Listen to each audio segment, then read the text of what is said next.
마가복음 19번째 예수님의 명예욕 대처법이라는 제목으로 말씀을 전하겠습니다. 마가복음의 특징 중에 하나가 자주 사용하는 용어가 있습니다. 곧이라는 단어를 참 많이 씁니다. 총 62회 정도 쓰고 있습니다. 그리고 비슷한 단어가 즉시라는 단어인데 마가복음에 6번 정도 사용합니다. 근데 이 곧이라는 단어와 즉시로 한글로 번역된 이 헬라어 단어가 두 개가 똑같습니다. 그래서 총 68회 동일한 단어가 사용되어 있습니다. 사전적인 의미를 좀 보면은 곧이라는 말은 시간적인 간격을 거의 두지 않고 바로 이라는 뜻이고, 즉시는 일이 일어나는 그 순간 바로 이런 의미입니다. 예를 들면 마가복음 1장에 보면 예수님께서 제자를 부르시니 곧 따르니라. 예수님께 제자를 부르시는 것과 제자들이 따르는 그 사이는 시간적인 간격이 거의 없다는 말이에요. 거의 고민하지 않고 바로 부르자마자 바로 따라갔다, 이런 의미입니다. 깨끗함을 받으라 하시니 곧 나병이 떠나가고, 치유를 선포하는 말씀을 하셨는데 곧 나병이 나와버렸습니다. 그래서 그 사이에 몇 분이 지났다든지 며칠이 지나서 나왔다든지 그런 것이 아니고 곧바로 나와버렸다, 바로 즉시 나와버렸다, 이런 말입니다. 말씀을 들을 때에 즉시 기쁨으로 받으나, 하나님의 말씀이 선포되는 그 순간에 바로 마음에 기쁨이 와버렸다는 거예요. 기쁨으로 말씀을 받아들였다. 그러니까 선포와 마음에 기쁨이 오는 것이 별 시간적인 간격이 없이 바로 즉시 나에게 일어난 일이다, 이제 이런 말입니다. 오늘 본문에도 예수님께서 즉시 제자들을 재촉하사, 즉시 제자들을 재촉하셨다라고 했습니다. 자기가 무리를 보내는 동안에 예수님이 무리를 보내면서 제자들 보고 배 타고 너희들 빨리 벳세다로 건너가, 이렇게 해버렸다는 거죠. 오병이어 기적으로 배부름과 풍성함을 누리고 있는 것이 바로 앞에 절까지의 내용이었잖아요. 오병이를 통해서. 근데 그 순간, 누리던 그 순간 바로 제자들을 배 타고 건너편으로 가게 하셨다는 말이에요. 곧바로 막 배불러가지고 풍성함 때문에 좋아하고 있는데 야 빨리 가 이렇게 보내버렸다는 거예요. 예수님의 행동은 좀 이해가 안 되지만 마가복음 지난 시간에 오병이어 이야기할 때 말씀드렸죠. 요한복음 6장 15절 도움을 좀 빌리면 이해가 됩니다. 사람들이 예수님을 억지로 붙들어서 임금을 삼으려고 했기 때문입니다. 억지로 붙들다는 말은 탈취하다, 이런 뜻입니다. 그러니까 다른 누구에게도 빼앗기기 싫어서 예수님을 탈취해가지고 당신 임금하십시오, 이렇게 하려고 그렇게 했다는 겁니다. 백성들은 오병이어와 같은 기적을 행하는 분이 임금이 된다면 적어도 먹는 문제는 해결할 수 있겠다라고 판단했기 때문이죠. 예수님이 왕이 되려고 하신 것도 아니고 백성들이 알아서 임금을 만들어주겠다고 난리를 치고 있습니다. 예수님의 신분이 순식간에 급상승하고 의도와 상관없이 갑자기 사람들의 인기와 주목을 한 몸에 받게 되셨습니다. 여러분, 이것이 명예욕이잖아요. 우리 인간들은 사람의 인정과 칭찬에 목말라 합니다. 자기를 알아주길 바라고, 알아주지 않으면 서운하고, 인정과 칭찬을 받고 싶어 하죠. 주변의 인기와 주목받는 것을 갈망합니다. 남이 받으면 부러워하고 나도 받고 싶어 하고, 그런 것이 인간의 명예욕입니다. 근데 오늘 본문에 예수님은 이러한 상황들을 어떻게 대처하시는가를 보려고 합니다. 그래서 우리의 모습과는 어떻게 다른지 우리의 모습을 진지하게 돌아보고 예수님께서 대처하는 방법을 우리의 삶의 지혜와 방식으로 받아들일 수 있으면 좋겠다 하는 것입니다. 예수님께서 사람들의 뜨거운 시선과 칭찬과 영광을 한 몸에 받고 순식간에 영웅이 되셨을 때 어떻게 대처하셨는가, 오늘 본문의 세 가지로 말씀을 하고 있습니다. 첫 번째, 45절 말씀이죠. 피하셨습니다. 그 자리를 떠나셨습니다. 예수님은 사람들이 왕으로 삼으려고 하는 순간 마치 큰 불이 났거나 위험이 닥친 것처럼 그 자리를 즉시 피하셨습니다. 우리 같으면 좀 더 머물러 있고 싶지 않겠습니까? 백성들의 환호성이 들려오잖아요. 보통 자리가 아니라 임금이라는 자리잖아요. 무리 가운데서 높임을 받는 상황이잖아요. 놓치기 싫은 자리 아닙니까? 떠나기 싫은 자리잖아요. 사람들은 인기와 명예의 맛을 보는 순간 머물고 싶고, 그러다 보면 익숙해지고, 그러다가 도취되어서 거기에 취해가지고 벗어나지 못하게 됩니다. 자신이 뭔가 대단한 사람이 된 것 같은 착각에 빠지게 만들기 때문이죠. 더군다나 자기 스스로 하려고 한 것도 아니고 사람들이 자발적으로 시켜준다니까 더 매력적인 자리가 아닐 수 없습니다. 사람들의 인정을 목말라 하고 칭찬과 인기에 영합하는 사람은 이런 사람 중심이 됩니다. 그 사람 중심이 돼요. 그 사람의 눈치를 보면서 사는 사람으로 바뀌어져 갑니다. 그 사람에게 잘 보이려고 노력하지 않겠습니까? 칭찬받아야 되니까 잘 보이려고 애를 쓰겠죠. 그러다가 칭찬을 받으면 안도하면서 아, 내가 잘했구나. 그러면 내 마음은 더 높아지고, 혹여 칭찬을 못 받으면 갑자기 마음이 불안해지고 실망하게 되고 분노가 나오게 되는 그것이 우리의 모습입니다. 정말 강력한 유혹은 임금 자체도 그러기도 하지만 임금으로 세우려고 하는 그 분위기, 그 상황요. 사람들이 환호성을 지르면서 당신 임금하십시오, 임금하십시오. 이런 분위기, 이런 상황들. 여기에 빠져나오기 힘든 거예요. 이게 더 강력한 유혹이라는 거죠. 그렇기 때문에 예수님은 그 자리를 고민도 없이 그냥 피하셨습니다. 요셉처럼 범죄의 유혹이 있는 자리도 피해야 하지만 인기와 명성, 칭찬과 영광의 자리도 잘 피해야 합니다. 유혹의 자리를 피하지 못하면 하나님께 범죄하게 되지만 칭찬과 영광의 자리도 머물거나 욕심을 내면은 사람의 종이 됩니다. 이스라엘의 왕이 맞죠, 예수님은? 왕이 맞습니다. 그러나 그 자리를 떠나야 만왕의 왕이 될 수 있습니다. 그 자리에 주저앉아 버리면 만왕의 왕이 될 수 없습니다. 이스라엘의 왕은 될지 몰라도. 이 땅의 영광을 피해야 하늘의 영광을 얻게 됩니다. 사사시대에 미디안 족속이 이스라엘을 학대하며 괴롭혔습니다. 그때 하나님께서 세우신 사사가 기드온이라는 사사입니다. 기드온은 자신의 연약함을 고백했죠. 나는 집에서 제일 작은 자입니다. 제일 약한 지파입니다. 뭐 이런 이야기를 했습니다. 근데 하나님께서 믿음과 용기를 주셔서 300명, 단 300명의 용사로 미디안 12만 5천 명을 제압을 했습니다. 나머지는 도망을 갔고요. 놀라운 승리를 거두자 이스라엘 백성들이 몰려와서 기드온에게 귀가 솔깃한 제안을 합니다. 사사기 8장 22절인데 당신이 우리를 미디안의 손에서 구원하셨으니 당신과 당신의 아들과 당신의 손자가 우리를 다스려 주십시오. 기드온이 스스로 왕이 되겠다고 한 것도 아니고 백성들이 몰려와서 왕을 시켜주겠다고 합니다. 그것도 기드온뿐만 아니고 아들, 손자 3대까지 보장해 주면서 최소 100년이에요. 100년 통치자의 자리를 주겠다고 제안을 한 겁니다. 백성들의 시선이 기드온에게 집중이 되었습니다. 인기와 명성을 한 몸에 받게 되었죠. 사사라는 신분에서 임금이라는 신분으로 바뀌게 생겼습니다. 아주 매력적인 제안이잖아요. 그런데 기드온의 대답이 참 기가 막힙니다. 바로 다음 절 23절인데 조금의 고민도 없이 단칼에 거절해버립니다. 이유가 이것입니다. 내가 너희를 다스리지 아니하겠고 나의 아들도 너희를 다스리지 아니할 것이요 여호와께서 너희를 다스리시리라. 기드온이 아는 것은 하나 있습니다. 뭘 아느냐? 미디안과의 전쟁에서 승리한 것은 자신의 힘과 능력이 아니라 하나님의 능력과 도우심이었다는 것을 압니다.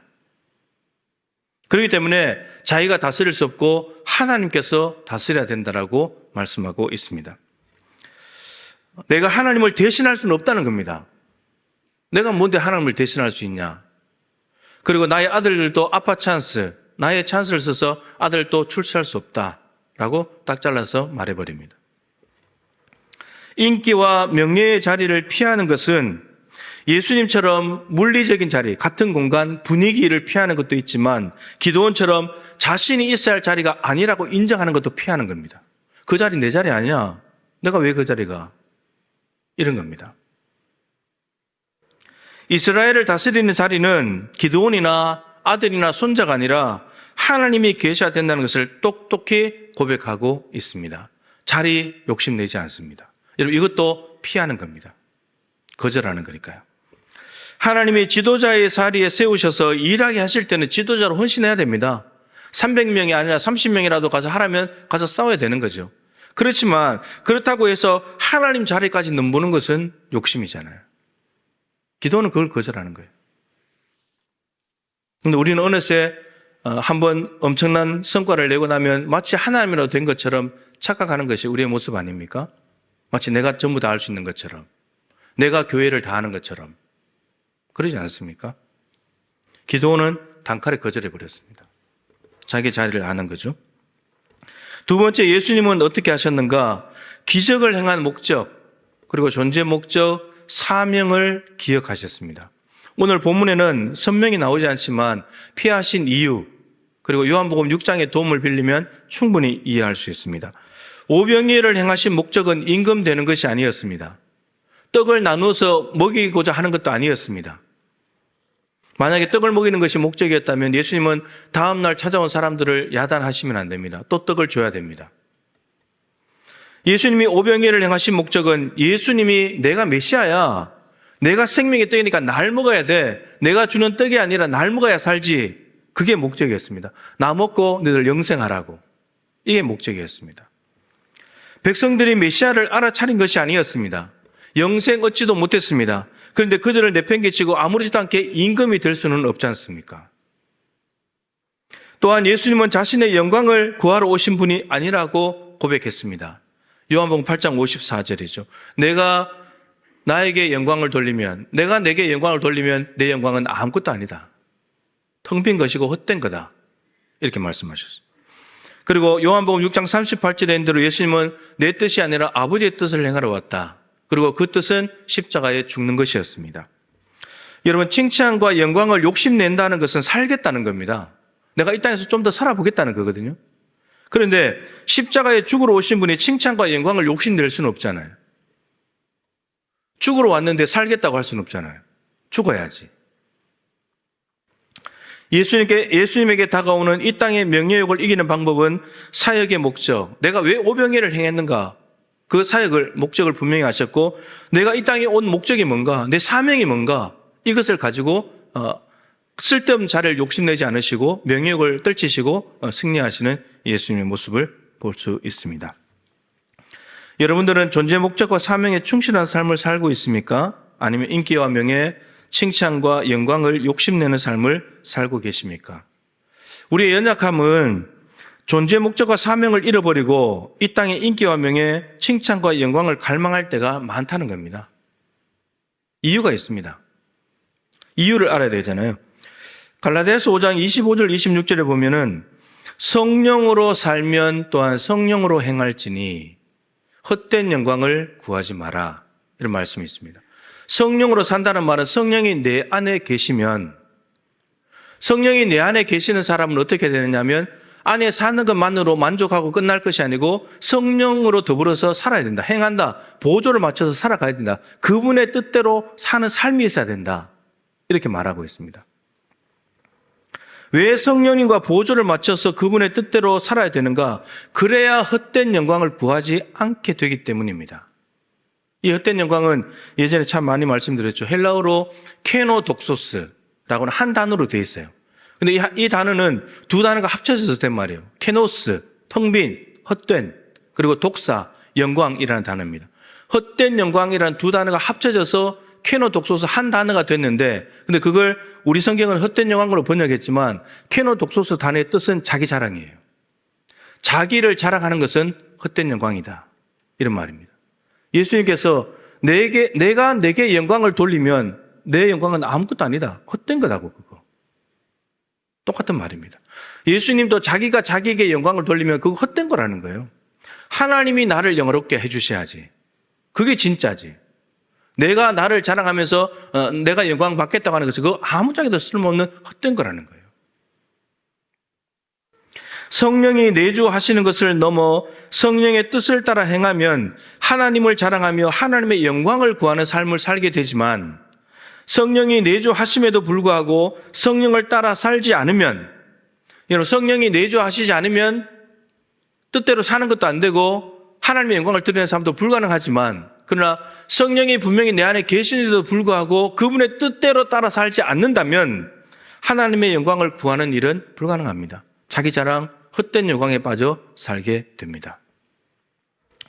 사무엘상 15장에 사울이 이 모습을 잘 보여주는데 15장에 보면 자기를 위한 기념비를 세웠다는 기록이 나옵니다.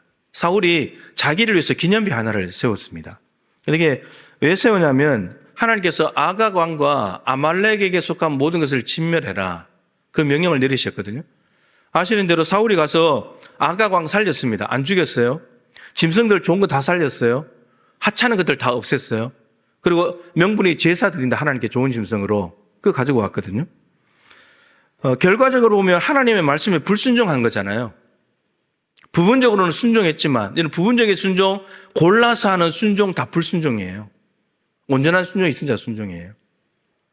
근데 불순종했는데도 불구하고 사울은 뭐가 잘났다고, 자기 딴에는 자기 한 일이 잘했다고 생각했던 모양이죠. 그러고는 자기를 위한 기념비, 내가 하나의 일을 해치웠어, 하나님이 하신 일을 하나 해냈어, 그거 표현하는 기념비를 세워놨다는 거예요.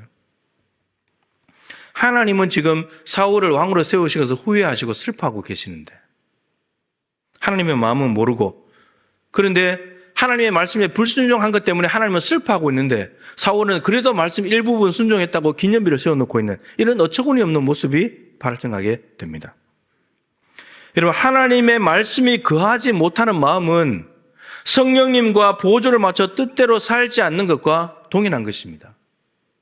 굳어진 마음, 단단한 마음, 똑같은 것입니다.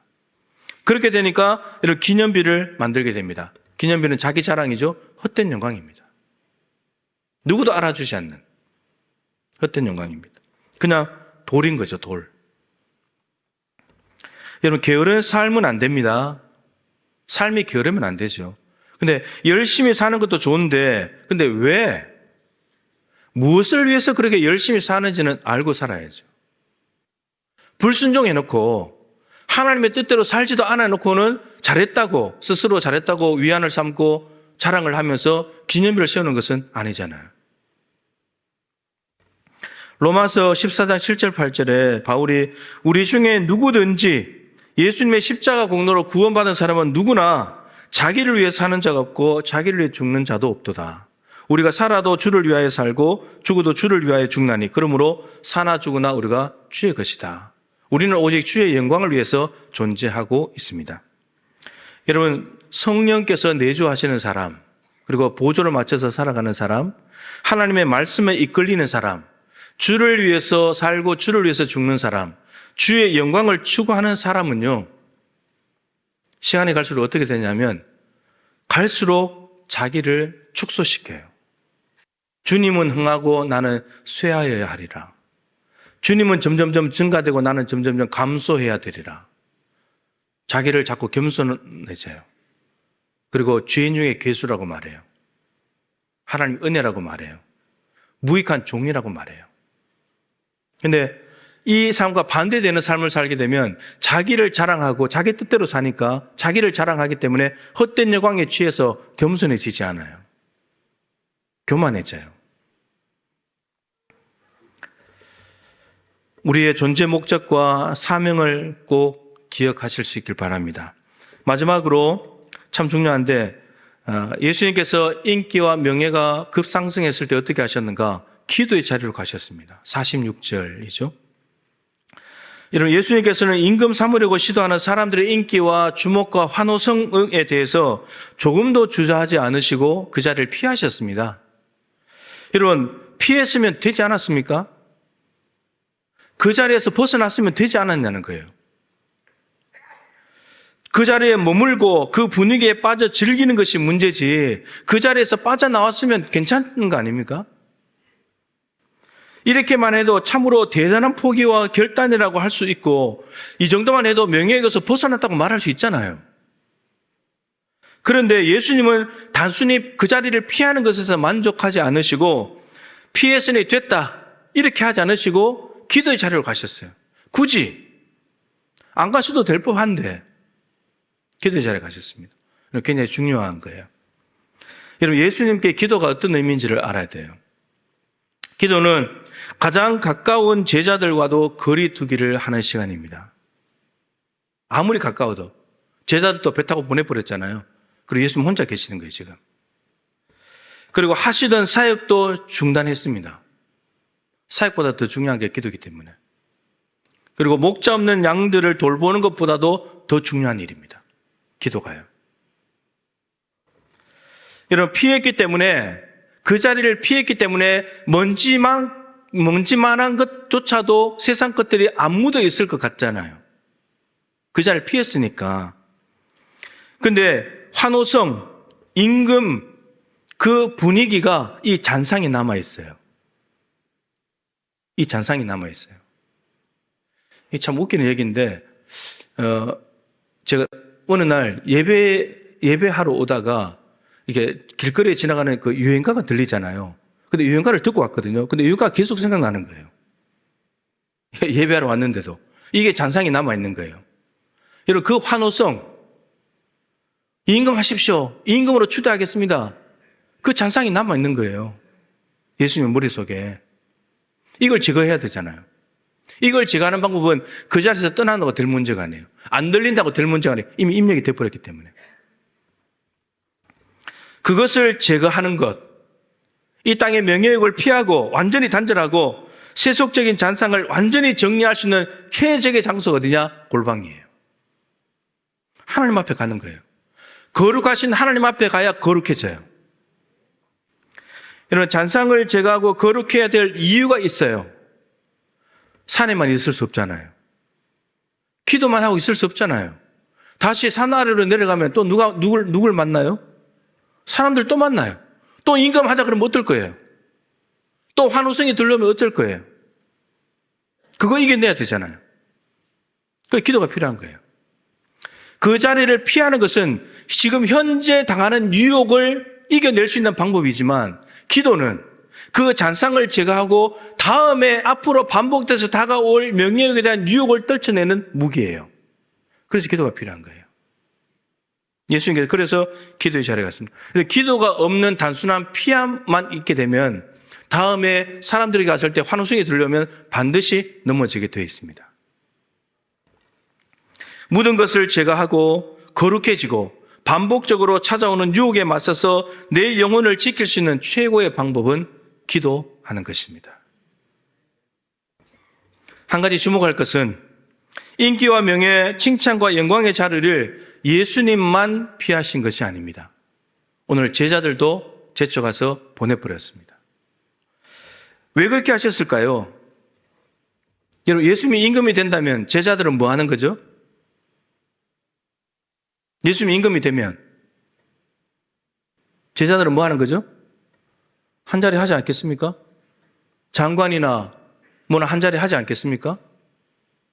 그렇게 되면은 이 제자들도 백성들과 함께 한패가 돼가지고 예수님 임금하시죠. 임금하시죠. 우리가 그래 한 자리 안 됩니까? 제자들은 예수님이 십자가에 죽는다고 말했을 때도 누가 크냐, 네가 크냐, 내가 크냐, 명예요, 권력욕에 사로잡혀서 사람들이 제자들 아닙니까? 그 제자를 또 피하게 만드는 거예요. 너희들도 이거 들으면 안 돼. 피하게 하시는 것은 혼자 영광을 받으시겠다는 것이 아닙니다. 자신도 관심 없지만, 그런데 제자들 너희들도 지켜야 돼. 예수님의 배려입니다. 난 너희들 지킬 거야. 예수님 배려죠. 인기와 명예, 칭찬과 영광을 받는 자리에 있을 때 다른 데로 급히 피하게 하시는 주님의 그 손길을 우리는 반드시 기억해야 합니다. 그 주님의 손을 물리치는 순간 우리는 명예욕에 사로잡혀 버립니다. 말씀 마치죠. 하나님이 허락하신 자리가 아니라면 피하십시오. 그리고 하나님께서 주신 사명의 자리라면 충성하십시오. 그리고 언제나 기도를 통해서 정결하게 무장하십시오. 그래야 해서 명예욕에 사로잡힌 사람이 아니라 하나님의 영광을 위해서 살아가는 저와 여러분, 우리 모두가 될 수 있기를 소망합니다.